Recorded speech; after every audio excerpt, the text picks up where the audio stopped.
السلام عليكم. اجى المطر، شوف ما يبين الجبل وهذا غنم.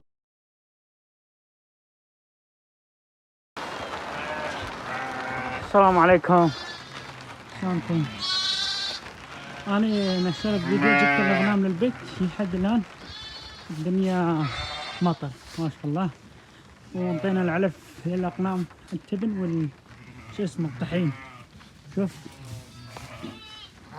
وإن شاء الله راح نحط الدواجن بهذا شو اسمه الجابي او الهوت، المهم شو يسموه بهذا. وهذول السماطة صغيرة، هذول الأمهات التوأم اللي عندها ولدين يعني خارفين ما شاء الله. هذا القسم الثالث، هذا القسم الأول، والقسم الثاني شادر اللاخ.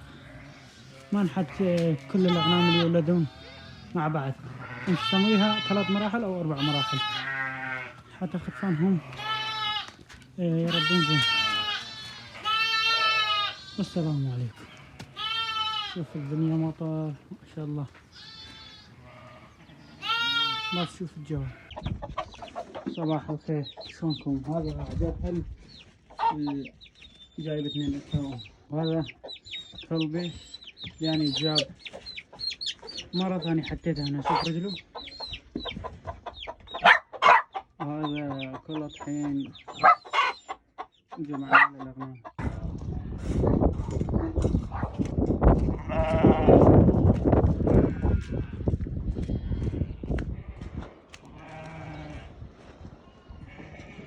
هذول التوأمهم حطيناه هنا. هذا الخروف ما بيرضع من أمه، هذا الأسود عنده مشكلة ما أدري شو مشكلته. وهذا الغنمنا المولود، هذا المرحلة الثالثة.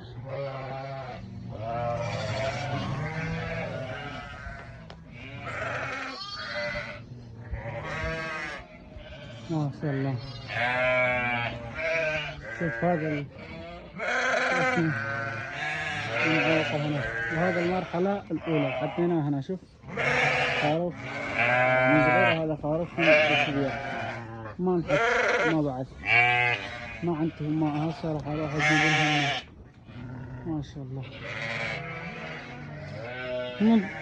انطيناه تبن والطحين.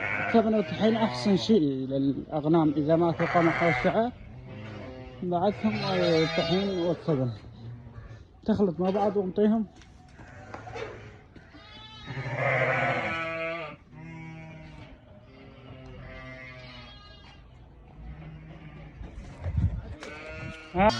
هذا هي خروف المعوقة، احاول اوقفها شوي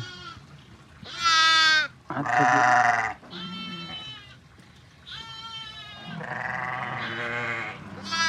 سبحان الله.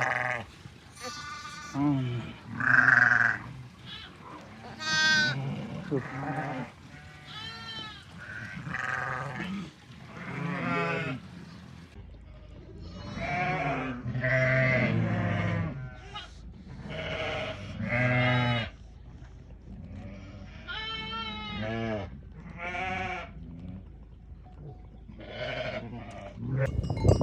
وانطينا التبن والدواجن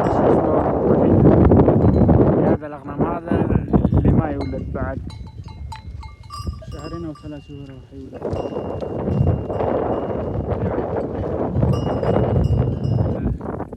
الأخ لا ما يولدون هالسنة ما شاء الله. هذا جارنا يا ربي معز الجبل والأغنام.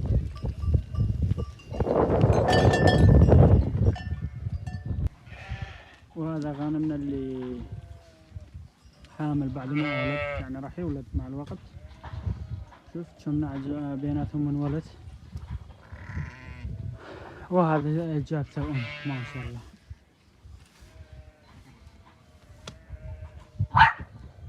ما شاء الله. شوف لو كان قاعات هسه يعني تحت كلهم مبللة، بس هذا لا، هذا ما يبلل تحت. هذا الشادر إذا طلع يعني تقريبا شمس، يعني طلع الشمس باليوم ساعة راح يجفف تحتها كله.